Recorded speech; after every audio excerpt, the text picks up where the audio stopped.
Olá, meus amigos.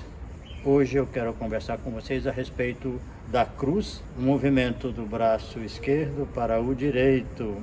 Mas ainda quero contemplar no braço esquerdo a figura belíssima de Francisco de Assis, que nasceu na Itália em 1181 e depois de uma juventude mundana e inquieta, ele assumiu a sua religiosidade e evoluiu para criar uma ordem dentro da Igreja Católica.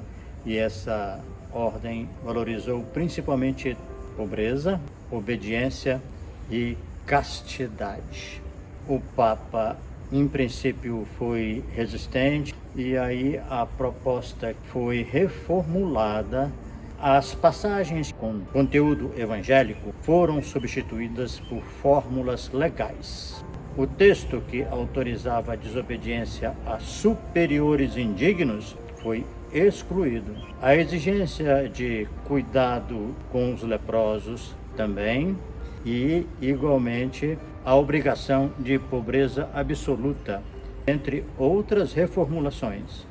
Ordem mendicante dos frades menores ou simplesmente franciscanos. Francisco se tornou uma pessoa muito reconhecida pelo seu amor pelos pobres, pelos leprosos, pela natureza também, o que acabou transformando a figura de Francisco de Assis num patrono do meio ambiente e um amor muito particular pela figura de Jesus Cristo.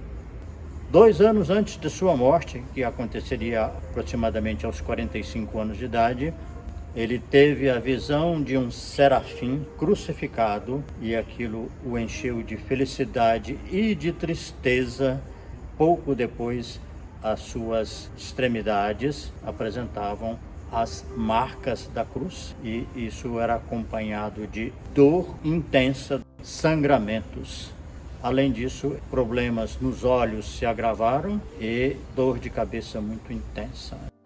Analisando agora, quase que 1 milênio depois, é tocante ver como essa figura humana foi capaz de expressar todas as suas virtudes e viver um poema de ternura, de amor e de sensibilidade em meio a um espinheiro que era a sociedade da época. Entretanto, eu gostaria de convidar vocês para a gente fazer uma experiência reversa. Vamos pegar esse modelo que foi vivido por Francisco de Assis e os seus companheiros e imaginar que Jesus estivesse fazendo isso em Israel, que ele fosse até o Sinédrio, criar um segmento capaz de absorver a sua proposta, os seus conceitos, o seu método, porque nós temos que analisar que as pessoas e que as instituições exercem sobre o mundo quando elas dominam um país, uma população, uma região, é sempre um poder que tende à tirania. E se você prima pela obediência, você vai ficar dentro desses limites, desses horizontes. A obediência, nesse caso, que é um dos 3 princípios fundamentais da ordem dos franciscanos, destoa da liberdade vivida por Jesus Cristo. Já começamos a distinguir que há uma diferença no que Jesus Cristo priorizou.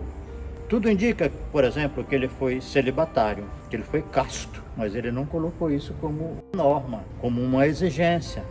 Começamos a fazer aqui a transição entre o braço esquerdo e o braço direito. O braço esquerdo é aquele que olha para fora, porque Deus está no outro, Deus está no mundo, Deus está na coletividade. O braço direito é aquele que Deus está dentro de mim. O reino de Deus está dentro de vós. Como o mundo parece muito amplo, tem absorvido a atenção, o trabalho e o foco. das lideranças cristãs ao longo dos séculos. Entretanto, se o braço esquerdo é imenso e a horizontalidade absorve a atenção e a importância ante esses cristãos, o braço direito que está em mim, o braço direito que sou eu, é a profundidade, que também não tem fim, porque em mim muitas coisas são infinitas, a começar da vida eterna. Temos braço esquerdo, amplitude, e temos aqui o eu, que parece tão simples, mas que é indispensável. Não existe coletividade amorfa que juntou tudo e transformou tudo num pacote. Não, é um conjunto de frações, de elementos, de partículas. Acontece que o Pai está em mim, como está em tudo. Nessa transição do braço esquerdo para o braço direito, eu quero introduzir um conceito de Allan Kardec, que eu acho extraordinário. Ele diz assim: reconhece-se o verdadeiro espírita pela sua transformação moral. Esse conceito nos leva a tratar do eu, do indivíduo, da pessoa, isoladamente do conjunto. Então eu lhe pergunto, que nome você daria a esse livro chamado Evangelho? Como você sabe, Evangelho significa a boa nova, uma boa notícia, que Jesus muitas vezes resume dizendo assim: é chegado a vós o reino de Deus. Que outro nome você daria ao Evangelho? Eu daria o nome de o livro do eu, porque ele se concentra principalmente na relação comigo mesmo e com Deus. E o resto é decorrente dessa primeira etapa. Quando Jesus diz, por exemplo, que o segundo mandamento é amar ao próximo como a ti mesmo, ele está dizendo que você precisa se amar. E amar começa um pouco antes. Eu vou lhe dizer uma coisa que parece esquisita no Evangelho: se alguém vier a mim e não aborrecer a seu pai, e mãe, e mulher, e filhos, e irmãos, e irmãs, e ainda também a sua própria vida, não pode ser meu discípulo. Eu entendo que não é que você tem que aborrecer as pessoas, mas é que sempre que você for fiel a você mesmo, aos seus objetivos de vida, às suas aptidões, às suas preferências, você vai incomodar alguém. Seus pais, os irmãos, seu cônjuge. As relações afetivas mais importantes às vezes se transformam num campo de litígio, porque alguém exige de você alguma concessão que não convém você fazer. Não existe relacionamento sem concessões, mas certas concessões são inaceitáveis. Então é importante que você comece a amar você mesmo, protegendo-se, cuidando-se, defendendo-se, porque naquilo que for essencial para você é campo sagrado.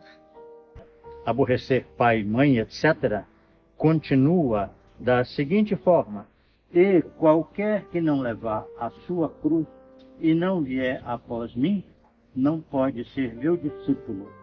Esta cruz tem significados que se aplicam a diversas circunstâncias, ocasiões. Entretanto, nesse raciocínio da dialética entre o nós e o eu considero que cabe também que essa cruz é o eu que eu tenho que carregar.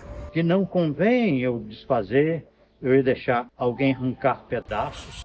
É preferível sofrer as consequências das escolhas quando elas são profundas e autênticas. Carregar a sua cruz representa entender que esse é o fardo divino colocado por Deus em cada um de nós, para que individualmente pudéssemos ter uma comunhão com Ele aqui dentro, de maneira que estejamos muito atentos. Esse é o ponto inicial, é o ponto zero. E quem não vier após mim, você pegou a sua cruz, é o seu eu, como você é, sua história, o seu presente, as suas aspirações, seus ideais, suas metas. Você vai seguir o Cristo? Não, você vai seguir você mesmo. Então nós vamos desfazer essa vinculação do eu, do mim com Cristo. Você vai seguir essa voz interior, essa aptidão espontânea, instintiva que existe da sua realização como pessoa, como cidadão e como espírito imortal. A sua ligação passa a ser com a sua própria essência, porque ela representa a presença de Deus em você. E vamos trabalhar textos do Evangelho em que a figura do Cristo vai se apagando progressivamente e, ao mesmo tempo, aumenta a sua ligação, seu contato com Deus, nosso Criador. Um abraço, até breve, se Deus quiser.